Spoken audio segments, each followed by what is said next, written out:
欢迎来到新闻频道，明星们很高兴您订阅了该频道。看清肖战名利场的5张人性考卷，巅峰时的万众追捧，比不过227黑夜里的5次伸手。站在2026年这个时间节点上，再去回望演艺圈那些波谲云诡的交际往事，其实是一件挺有意思的事情。娱乐圈这个地方，说白了就是一个被无限放大的名利场。人红的时候，身边围着的似乎全是推心置腹的至交好友，可一旦风向变了，那层薄如蝉翼的社交遮羞布往往会被瞬间扯掉。肖战在这个圈子里摸爬滚打了这么多年，从最初那个战战兢兢的素人闯入者，到如今稳坐泰山之巅的顶流人物，他身后的那张好友名录，其实就是一张浓缩了世态炎凉的人性考卷。周雨彤这个名字放在肖战的社交版图里，绝对算是一个极其特殊的存在，甚至可以被看作是那种最铁的患难之交。他们两个人的交情开展的时间点远早于肖战那场大红大紫的盛夏，那时候的他们都还只是在北京艰难打拼的北漂一员，没有什么名气，更没有什么所谓的资本撑腰，完全就是凭借着性格上的契合才成为了朋友。讽刺的是，在那个没有利益纠葛的纯真时期，周雨彤曾经在社交平台上大方地分享过两人的合照，并且配上了和肖战北漂的第3年这样充满岁月痕迹的文字。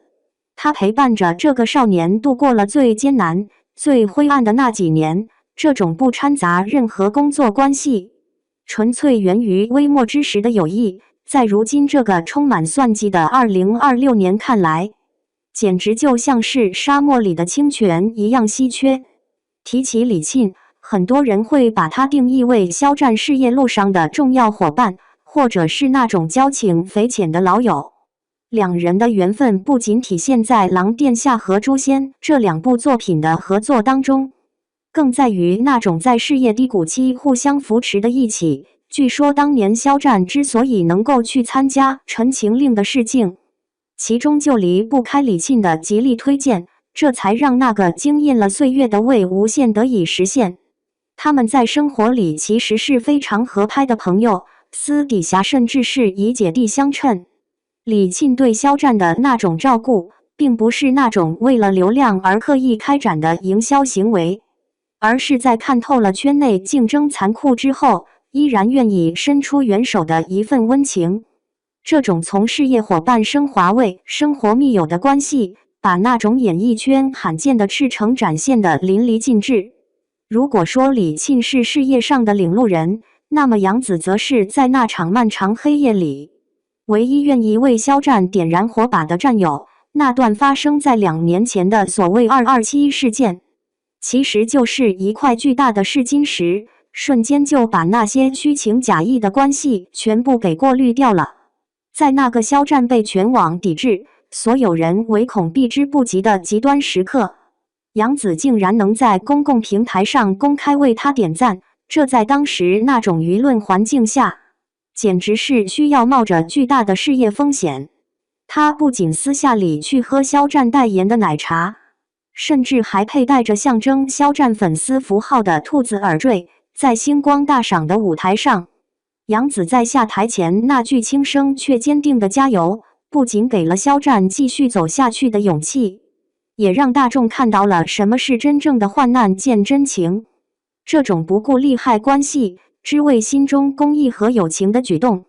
把人性当中最闪光的一面彻底给激发了出来。讽刺的是，那些曾经在巅峰时称兄道弟的人，在那段日子里全都消失得无影无踪，这难免让人感叹，这圈子里所谓的感情，有时候真的不如一张奶茶订单来的厚实。至于宣璐，也就是在《陈情令》里那位让无数人意难平的师姐，她在肖战生命中扮演了一个极其温柔的角色。在那部戏拍摄的过程中，肖战的演技还处于一个尚未完全成熟的摸索阶段，很多时候都需要对手戏演员的引导和配合，宣璐凭借着自己的经验，在现场给予了肖战极大的帮助。这种在戏里积累下来的亲情，延伸到了现实生活当中，让他们两人也成了关系非常要好的朋友。即便是在戏拍完之后的这些年里，肖战每逢生日的时候，宣璐都能够准时送上最真诚的祝福，并没有因为这部戏的热度消散而导致关系的疏远。这种细水长流的友谊，在快节奏的互联网时代显得有些慢热，但也正是因为这种不带有任何功利色彩的互动，才让宣璐在肖战的好友名单里始终占据着一个温暖的位置，让人感受到了一丝属于云梦江氏才有的那份亲昵。王一博这个名字在肖战的成名史上是无论如何也绕不过去的一个重要符号。两人因为那部火遍大江南北的古装剧结缘，在片场那些打打闹闹的亲密互动，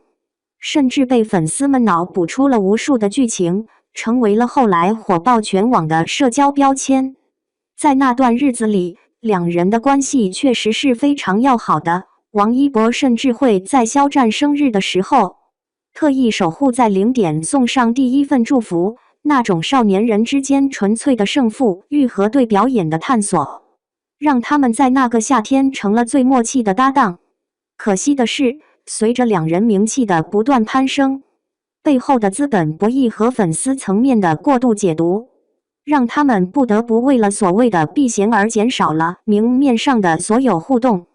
这种从亲密无间到相忘于江湖的演变，其实就是娱乐圈最常见的宿命剧本。在这个行业里，有时候关系太好反而会成为一种负累。这种被迫疏远的现实，不仅是他们个人的无奈，更是整个大环境下一种病态社交逻辑的体现。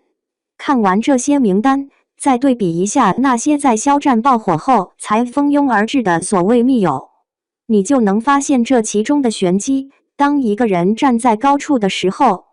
他的周围到处都是献媚的笑脸和赞美的话语，但这当中究竟有多少是真心的，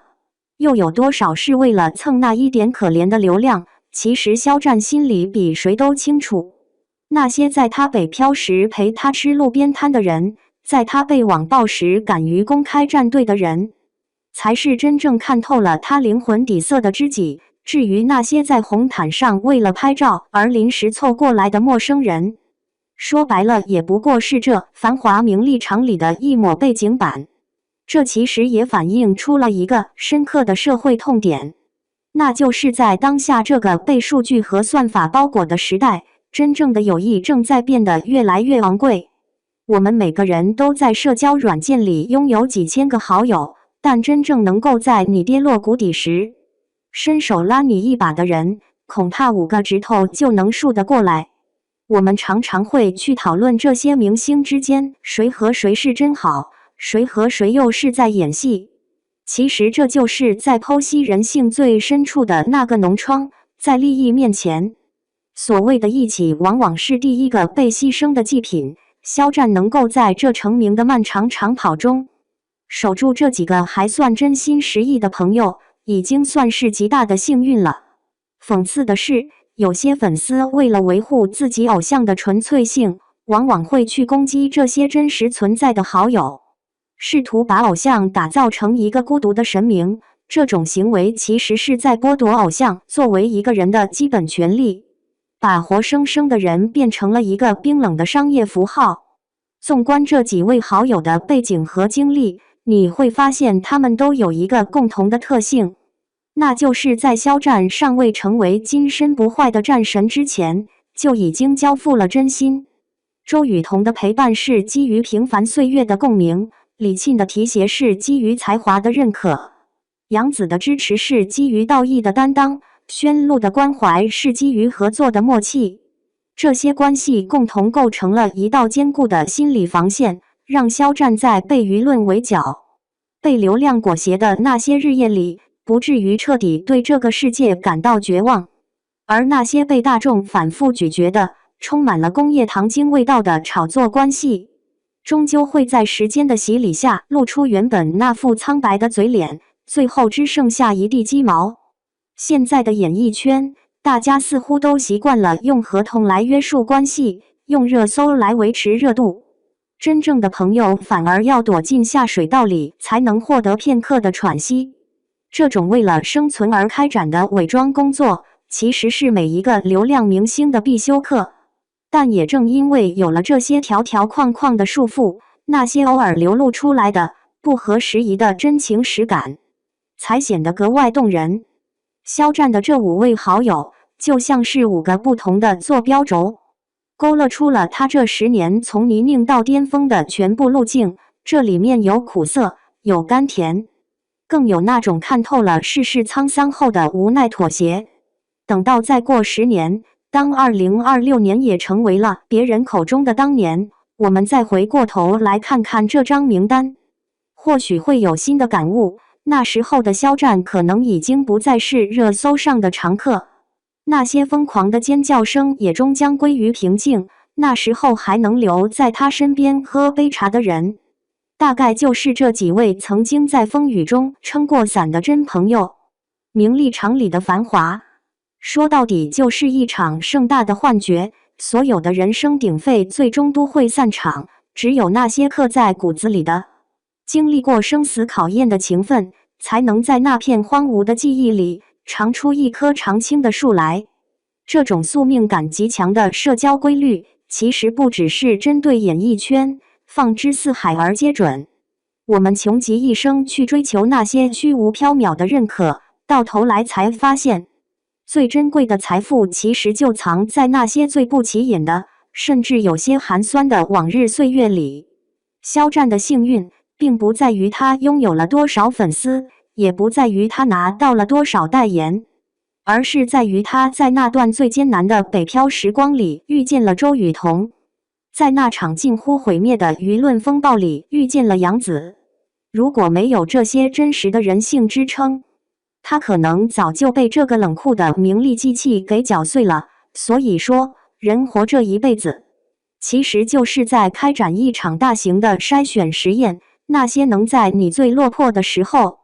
还愿意把你当做一个普通人来对待的人，才是这辈子最该珍惜的宝藏。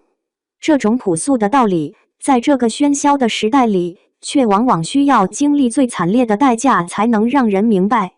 我突然想起了一个细节，那就是在肖战曾经最难熬的那段时间，他依然能在那些好友的动态里露出难得的笑容。那种笑容不是对着镜头练了几千次的标准表情，而是一种彻底放下防备后的松弛。这就足以说明，即便是在最肮脏、最虚伪的圈子里，只要你心存善意，总会遇见那个愿意为你挡刀、为你点灯的人。这大概就是我们这个时代最动人的故事，不是什么逆袭成神的剧本，而是在成为神的路上，依然保留着那颗属于普通人的、会被温暖感动的真心。说到底，娱乐圈的友谊不过是众生相的一个缩影。我们在消费明星八卦的同时，其实也在映照自己的生活。你身边的那些朋友，是在你风光时锦上添花，还是在你落魄时雪中送炭？这决定了你人生的底色。肖战的这份好友名单，不仅是他个人的情感财富，更是给我们所有人的一个警醒，那就是无论走多远，都不要忘了那些在你还没出发时就已经陪在你身边的人。那种跨越了利益、跨越了时间、跨越了生死的交情，才是这个操蛋世界里唯一值得我们去歌颂的真相。